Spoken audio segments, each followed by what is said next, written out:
Well, the same thing happens to us when we try to focus. One of the reasons that happens is because we develop lots of rigidity and fossilization around process. A couple of years ago, I was with my family at Lake Erie on the 4th of July, and we were taking my son down to Lake Erie to see the fireworks. And as we said we were going to go see the fireworks, my middle child, Owen, our 6-year-old, started screaming bloody murder. I mean, screaming bloody murder and like throwing a fit. And like a good dad, I said, shut up and get in the wagon, right? So we get in the wagon, we start to walk down to the lake. And as we get closer and closer to the lake, Owen starts getting out of the wagon and running the other direction. I mean, running away from the fireworks. And so I chase him down, I grab him by the shoulders, I say, Owen, son, it's okay, son, the fireworks are not going to fall on you. They're not going to fall on you. It's okay. And he said, Dad, I'm not worried they're going to fall on me. Fireworks make my feet fuzzy. First of all, I turned to my wife and said, what have you been feeding my child, right? I said, they make your feet fuzzy. What are you talking about? And he said, yeah, like at Disney World. And I thought for a minute.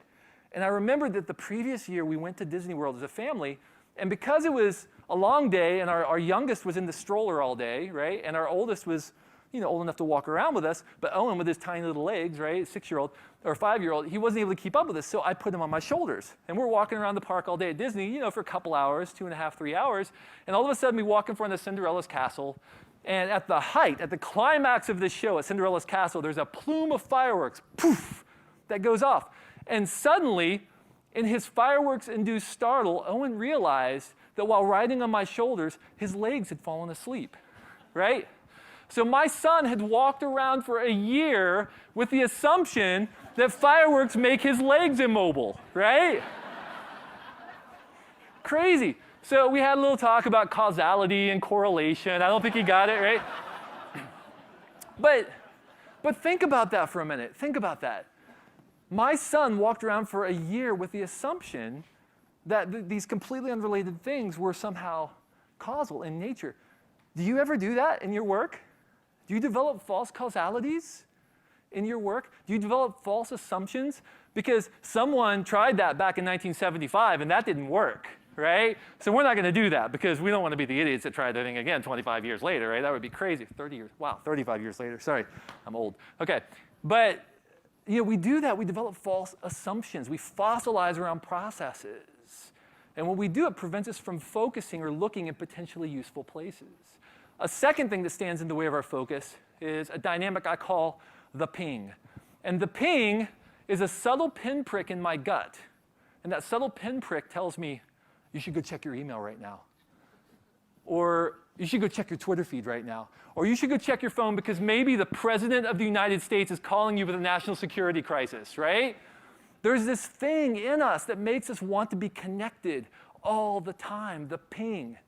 And it sucks the life out of us. How many of you have checked your email since you've been here today?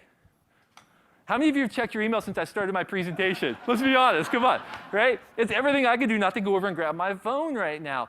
The ping is a very seductive thing. And you know what? The ping has a lie for us. And the lie of the ping is this. Something out there is more important than whatever's in front of you. That's the lie of the ping. And you know what? Technology is an enhancement of my ability to accomplish my will. And it's my will to be entertained all the time. And it's my will to be needed. I want to feel needed. And so I'm going to check as often as I can to make sure, hey, I'm still in the flow here, right? There's something I can contribute here.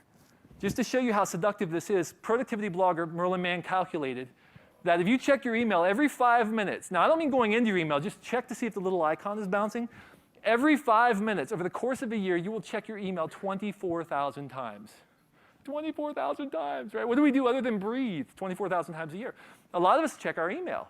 Well, I took that a bit further and I calculated that let's say every time you do that, it takes 30 seconds to regain your focus, the depth of focus you had before. Now, by the way, most experts would say 2 to 3 minutes, right? But I'm going to say 30 seconds. Let's be conservative.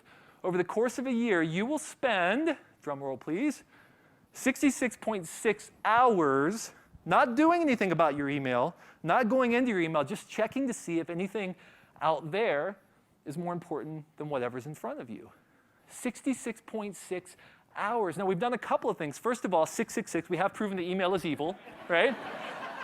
You're welcome, right? But 67 hours a year, what could you do in 67 hours a year of productive, focused time?